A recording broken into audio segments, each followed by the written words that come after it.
Olá, bem-vindos a este resumo do módulo 1 do curso de Gestão de Projetos, que fala da ata de constituição do projeto. Primeiro, permitam-me enfatizar para vocês os pontos que eu considero os mais importantes desta definição do objetivo que estabelecemos em uma ata de constituição de projeto, ou termo de abertura de projeto, como é chamado em alguns ambientes. A primeira coisa que gostaria de mencionar é que este é sempre um documento que deve ser feito antes do início do processo de planejamento. Ele é, digamos, o primeiro passo, independentemente do que acontecerá em seguida. Em primeiro lugar, reúna-se sempre com sua equipe para definir claramente e por escrito o objetivo do projeto. Nos cursos que dou de gestão de projetos, sempre gosto de contar uma história. Uma história que, pensando bem, destina-se a crianças, mas que nos dá uma lição da importância de definir isso antes de iniciar o projeto. Trata-se de uma história que é contada no livro Alice no País das Maravilhas, de Lewis Carroll. Acredito que você tenha lido o livro, ou pelo menos assistido ao filme. Se vocês se lembram, logo no início da história, quando Alice entra neste País das Maravilhas, uma das primeiras personagens a aparecer é o gato de Cheshire, também conhecido como o gato que ri, como ele é chamado em alguns países, pois o sorriso ia para um lado e o gato para o outro. E a Alice, que caminhava perdida, depara-se com o gato e pergunta: Senhor gato, ajude-me por favor, para onde devo ir? Estou perdida. E o gato responde: Bem, isso depende muito de onde você quer ir. Alice diz: Para ser sincera, eu não sei, estou perdida. Ajude-me, diga-me para onde devo ir. E então o gato finalmente diz: Bem, se você não sabe aonde quer ir, vá por onde você quiser, que de qualquer maneira você chegará lá. Esta história simples nos lembra da importância de sempre ter um projeto em primeiro lugar. Não se trata de planejar o caminho que vamos percorrer, mas o fim do caminho. É aí que entra precisamente o elemento da ata de constituição do projeto. Nela, colocamos por escrito os elementos importantes que vão servir de guia para o resto do processo de planejamento. Vamos nos lembrar brevemente dos elementos mencionados no módulo 1 e que dissemos que eram importantes de considerar na hora de elaborar a ata de constituição do projeto. Permitam-me enumerá-los aqui.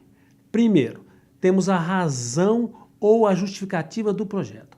Por que queremos realizar este projeto? Ou seja, a causa que o gera. Segundo ponto importante, o objetivo do projeto, o cenário futuro.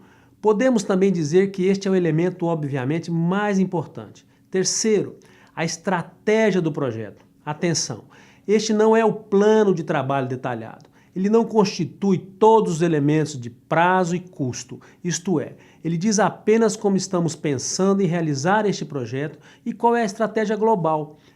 Quarto ponto, a estrutura de governabilidade. Quem dá as aprovações, qual é a autoridade que está realizando o acompanhamento? Quem são aqueles que devem assinar os contratos, por exemplo? Quinto ponto, quem são as partes envolvidas? Quem são os intervenientes? Ou seja, como estará organizada a equipe?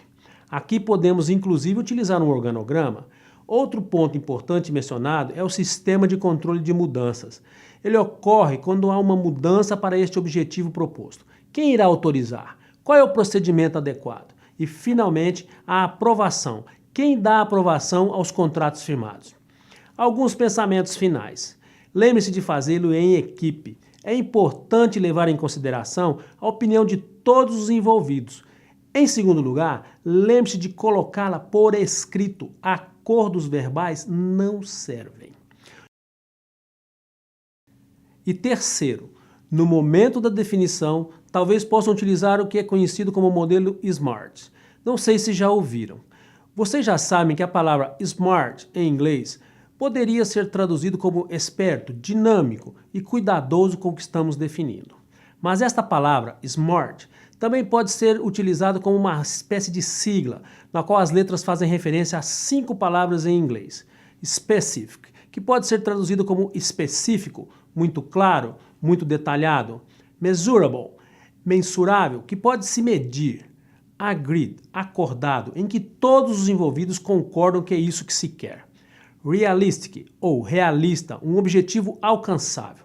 E, finalmente, time-framed, algo que pode ser traduzido em português como temporizado, restrito no tempo. Este modelo deve governar a definição que fazemos do objetivo. Por fim, permitam-me convidá-los a colocar isso em prática. Não é algo que deve ficar nos livros, é uma ferramenta que devemos utilizar em nossos projetos. Comecem, por exemplo, praticando com um projeto pequeno, um projeto simples, no qual, na melhor hipótese, estes pontos já estão validados. E uma vez que tenham testado, sigam para um projeto mais complexo, no qual estas questões são um pouco mais indefinidas, onde há mais acordos para fazer no futuro. Mas sempre comecem fazendo antes do processo de planejamento, antes de realizar qualquer outro elemento de prazo, custo ou escopo. Esse é o primeiro elemento do processo de planejamento que vocês devem detalhar. Muito obrigado e vejo vocês no próximo módulo.